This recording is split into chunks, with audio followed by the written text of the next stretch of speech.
it's important for us to remember as social workers, it is actually our duty to support and centralize people with disabilities and disabled people's experiences and voices.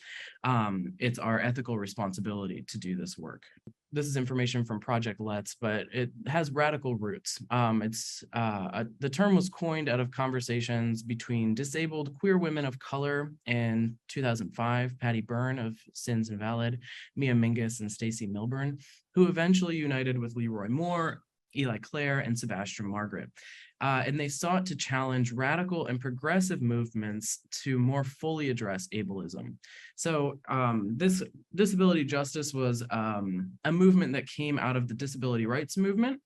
And instead of looking at disability in like a medical model or a social model, it was focusing more on identity, right? Disability, not just as something that occurs to a person that is medicalized, but it is an explicit and extremely important part of someone's identity. And so that's kind of where disability justice comes from. It's also extremely necessary to think about disability justice as an intersectional part of who a person is, right?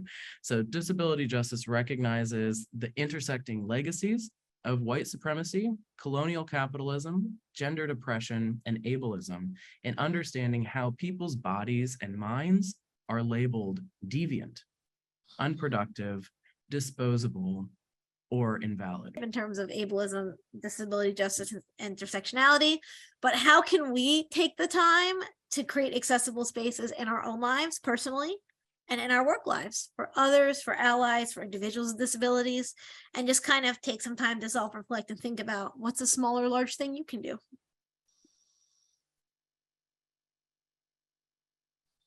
We have some ideas to start. Ideas for everyday accessibility virtually, like this presentation. There are captions available below. There are live transcriptions.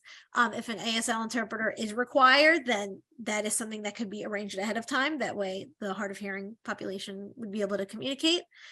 Recording the session, which we are, so people that are late or if they miss the event, they can still see it, making sure everybody has equal access. And finally, we shared our pronouns in the beginning, and sharing your pronouns can create an inclusive space for everybody. So just being respectful of that.